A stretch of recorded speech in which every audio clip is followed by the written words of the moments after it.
55 years ago, Keith Richards and Mick Jagger wrote a song which was to become their first #1 hit for the Rolling Stones, and it's become one of the most famous songs of all time and a very famous rock anthem. It's called I Can't Get No Satisfaction. It was written by accident, initially by Keith Richards when he wrote the guitar riff and found himself saying the words I can't get no satisfaction over and over and over again, and then actually fell asleep. And the recording he was making then recorded 40 minutes of him snoring, apparently. Mick Jagger took those words, made it into a song, and he said that that song summed up his view of the world and his frustration with everything. Today I'm going to ask, what does it mean to be satisfied, to be truly satisfied? Linda is now going to read to us a text from Matthew's Gospel. Matthew chapter 14, verses 14 to 20. Jesus feeds the 5,000. When Jesus saw a large crowd, he had compassion on them and healed those who were sick. As evening approached, the disciples came to him and said, "This is a remote place, and it's already getting late. Send the crowds away, so they can go to the villages and buy themselves some food." Jesus replied, "They do not need to go away. You give them something to eat." "We have here only 5 loaves of bread and 2 fish," they answered. "Bring them here to me," he said. And he directed the people to sit down on the grass. Taking the 5 loaves and the 2 fish, and looking up to heaven, he gave thanks and broke the loaves. Then he gave them to the disciples, and the disciples gave them to the people. They all ate and were satisfied, and the disciples picked up 12 basketfuls of broken pieces that were left over. This is the word of the Lord. This story appears in all 4 of the Gospels, and in Mark's account we're told that Jesus had compassion on the crowd. Now, just before this actual account, we're told that Jesus had actually gone off with his disciples to go to a quiet place to pray. It sounded like perhaps he needed a bit of time out, he needed a rest. And yet, despite wanting to go to a quiet place to pray, Jesus' first thought when he saw the crowds was that he had compassion on them.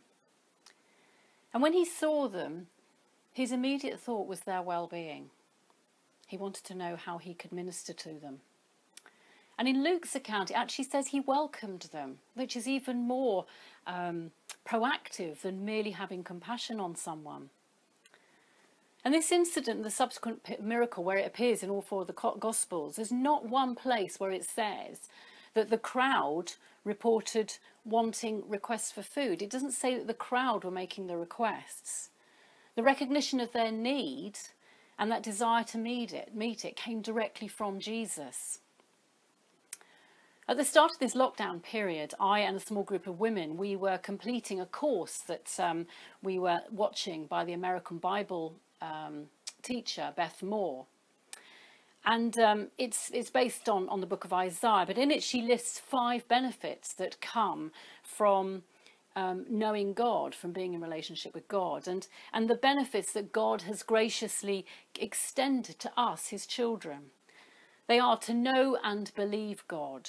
They are to glorify God, to find satisfaction in God, to experience God's peace and to enjoy God's presence.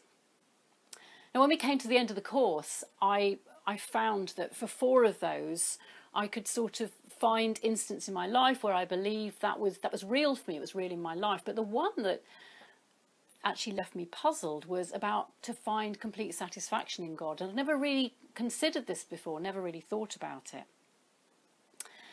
Now, I've heard it said to be careful what you pray for, and prayer, obviously we know it's that consciously coming before the Lord and seeking to be before him, but I also believe it's the subconscious that goes on within us as well, and I think that's where our lives can be a complete time of prayer with the Lord. And I know that it's in those subconscious moments, those thoughts, those desires, that I know God has actually probably helped me to grow more. And in that subconscious moment of, I wonder what it means to be fully satisfied by God, I now realise that I was allowing God, as permitting him to then minister to me, which was going to become what was quite a painful and difficult journey, but extremely fulfilling, in order to show me what it was that he wanted me to learn from this. Now, in the past 10 years, I have personally experienced familial loss on a fairly large scale. 10 years ago when I was bereaved, when I was first widowed. And then more recently, in the past 2 years, where I experienced a familial loss, which was an experience which I thought was going to destroy me. And I did not fully recognise the hunger and the loss and the thirst, the hunger and the thirst that I felt with familial loss, the hunger and thirst for familial relationships that had become apparent for me as a result of these losses. Now, we all suffer loss in our lives, and it's those times that can be a huge test of where it is that where we build ourselves, where we put our faith, if you like, but where the foundations are, our personal foundations. So what is it that satisfies us, that really truly satisfies us? And how do we manage when those things, which unwittingly or subconsciously have become quite important props for us, how do we manage when they are no longer stable and able to uphold us in the same way? My own test came as I physically returned to the location, that is in Norfolk, of my own familial losses. And this was after a really wonderful time, quite recently, elsewhere in the country with close family. I've returned many, many times from close family, and I'd never experienced what I experienced in that time, which is why I believe this was an answer to my subconscious prayer. I'd never felt before that utter pain and depression that I felt at coming back and just feeling incredibly empty. It reminded me of a late, very elderly friend who, on losing his beloved wife, said how painful it was to return to the family home after he had been to visit family. And he said that it would be easier not to go and visit the family than to have to come home and to experience that gut-wrenching loss and emptiness of coming back to the empty marital home. And I started to understand what he meant about the pain of the parting, and how it heightens loss and how it heightens hurt that you've had previously. And that was when I thought about, what does it mean to really be satisfied by God? So I decided the best thing to do was to feel the hurt, to feel the pain. There's no point in trying to suppress it, but at the same time, to get on my knees.